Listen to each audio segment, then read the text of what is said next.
Supreme court से इतर अगर मैं बात करूं तो प्रेस कॉन्फ्रेंस इतनी लंबी चौड़ी की थी डॉक्टर ज्ञानेश जी ने माफ कीजिए, और ये कहते दिखे थे कि स्पेशल इंटेंसिव रिवीजन में गलती की कोई गुंजाइश नहीं है।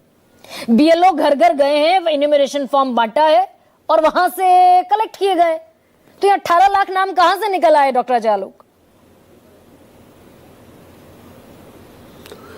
देखिए गरिमा जी, सबसे बड़ी बात है कि हम आपके टीवी डिबेट पे बैठे हैं, तो मैं भारतीय जनता पार्टी का प्रवक्ता हूं, मैं चुनाव आयोग का प्रवक्ता नहीं हूं। दूसरी बात यह कि सुप्रीम कोर्ट जब मामले की ऑलरेडी मॉनिटरिंग कर रहा है और आपके हिसाब से कुछ अगर उसमें फर्जीवाड़ा निकला है, जो आप बार बार अब योगेंद्र यादव जी उसको फर्जीवाड़ा, किसी बड़े फर्जीवाड़ा की तरफ इशारा कर रही हैं, उसका चुनाव आयोग, सुप्रीम कोर्ट अगर सोचेगा तो चुनाव आयोग को कह देगा। ये इस तरह से दोनों बातें जो खुद कह रहे हैं माननीय योगेंद्र जी कि सुप्रीम कोर्ट अगर वजन देगा हमारी बातों को, क्योंकि खुद जानते हैं उनकी बातों में वजन नहीं है, तो सुप्रीम कोर्ट काहे के लिए वजन देने जाएगा? सुप्रीम कोर्ट ने साफ साफ कहा है कि हम जो टुकड़ों में फैसला नहीं देंगे, बिहार पे जो एसआईआर में फैसला आएगा वो पूरे देश पे लागू होगा। एक राजनीतिक दल के नाते हमको वो हम माने, या तमाम तरह की विसंगतियां उठाने वाले ये एडीआर वाले जो जा के कोर्ट में अपना ऑब्जेक्शन दे रहे हैं और हर ऑब्जेक्शन को कोर्ट रूल आउट कर दे रहा है, और कोर्ट एक एक चीज पे, एक एक पहलू पे ध्यान देके एक एक चीज पे जा रहा है। अब डॉक्टर अजय आलोक, कोर्ट ने क्या रूल आउट किया?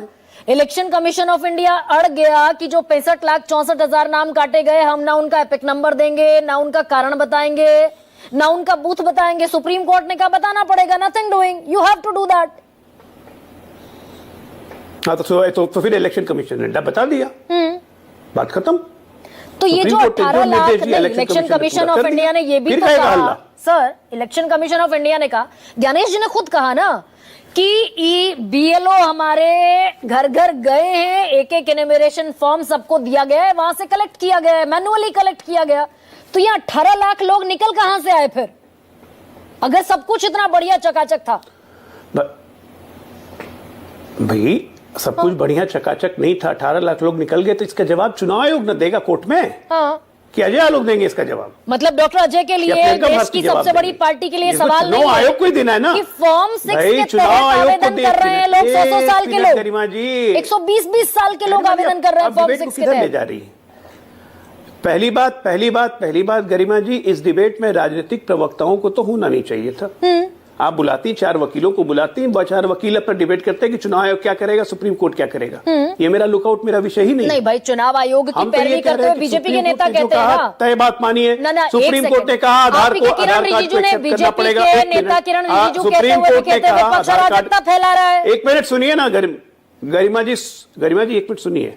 सुप्रीम कोर्ट ने कहा आधार कार्ड को एक्सेप्ट करना पड़ेगा, इसके लिए आइडेंटिफिकेशन के लिए, लेकिन आधार कार्ड को नागरिकता का आधार नहीं माना जा सकता है। चुनाव आयोग ने बिल्कुल माना। आज जो फॉर्म्स जमा हो रहे हैं उसमें अगर विसंगतियां निकल रही है तो आपको क्या लगता है चुनाव आयोग उसको रिव्यू नहीं करेगा? और फाइनल लिस्ट जो पब्लिश होगी वो तो रिव्यू करने के बाद ही ना पब्लिश होगी। हम किसको मानेंगे? नहीं, राजनीतिक दल के तहत हम वोटर लिस्ट उसी को मानेंगे जो फाइनल रिव्यू एसआईआर के बाद चुनाव आयोग रिलीज करेगा। हाँ, नहीं, क्या ये बीजेपी के लिए चिंता का सबब? इतने वोट इतने ऐड हो गए, इतने कट गए, ये हमारा लुकआउट नहीं है। नहीं, एक सेकंड, डॉक्टर अजय, क्या ये आपके लिए भी मैटर ऑफ कंसर्न है क्या? एसआईआर करके जो लिस्ट देगा हम उसे मानेंगे। 18, 19, 20 साल के लोगों को नए वोटर के तहत अप्लाई करना चाहिए था।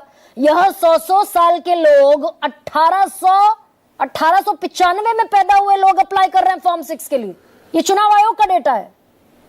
तो आपको क्या लगता है कि ऐसे ऐसे लोगों ने जो एप्लीकेशन दिया है, तो क्या चुनाव आयोग ऐसे लोगों की एप्लीकेशन स्वीकृत कर लेगा क्या, या रिजेक्ट करेगा? आप खुद ही सोचिए जरा। ऐसे लोग जो हैं, जो 125 साल के हो गए, 115 साल के हो गए और उन्होंने वोटर लिस्ट में नया नाम जोड़ने के लिए दिया है, तो चुनाव आयोग उसको स्वीकृत करेगा कि अस्वीकृत करेगा? एक कॉमन सेंस की बात है। नहीं, ये लोग निकल कहां से रहे भाई? जवाब तो अपने आप मिल जाएगा। ये निकल कहां से रहे, इस बात को भी तो, इस बात का भी तो आंसर चुनाव आयोग को करना पड़ेगा। एसआईआर करवा ही जा रहा ताकि विसंगतियों को निकाल सके भाई। एसआईआर हो ही इसलिए रहा है कि तमाम विसंगतियां जितनी हैं, जितने वोट चोरी के लोग कर रहे हैं, तो वो सबको निकाला जा सके। होने दीजिए ना एसआईआर। मतलब ज्ञानेश जी कह रहे थे, ज्ञानेश जी जो कहते दिखे थे कि हमने तो घर घर वेरिफिकेशन किया है, घर घर पहुंचा है बीएलओ, वो तो कम से कम फैक्ट यहां गलत साबित होता दिख रहा है। अगर बीएलओ घर घर पहुंचे होते तो ये 18 लाख लोग कहां से निकल आते फिर? यानी 18 लाख वोटर को छोड़ दिया गया एसआईआर जैसी प्रोसेस में भी। देखिए ऐसा है ना कि जितने वोटरों ने अप्लाई किया है, जिसमें कुछ फर्जी मामला भी होगा, जैसे 125 साल 110 साल, हाँ। तो उन लोगों को वेरिफिकेशन तो होगा ही ना। 25 साल के ऊपर वाले जितने हैं उनका वेरिफिकेशन होगा ना, क्योंकि उनका वेरिफिकेशन और ज्यादा होगा। तो इसी काम के लिए तो एसआईआर हो रहा है। और सुप्रीम कोर्ट ने साफ कहा है कि बिहार मॉडल पूरे देश में लागू होगा, नहीं, सुप्रीम कोर्ट ने कहा है कि अगर अवैध कुछ भी पाया गया सुप्रीम कोर्ट क्या देता तो रद्द होगी एसआईआर की प्रोसेस। ये भी तो नौबत आ गई ना, सुप्रीम कोर्ट को कहना पड़ा कि रद्द करना पड़ेगा एसआईआर। बिल्कुल बिल्कुल। अब बिल्कुल अगर मान लीजिए कोई असंगतियां हुई, कोई विसंगतियां हुई, तो बिल्कुल रद्द होनी चाहिए। अच्छा, जिसको हम जोर शोर से भाई विसंगतियों के साथ कोई चीज तो नहीं आगे बढ़ा सकते दिख रहे थे, अब रद्द होने पर उसकी दिक्कत नहीं है। सुप्रीम कोर्ट ने आइडेंटिफाई किया तो रद्द होना चाहिए। ठीक, हाँ।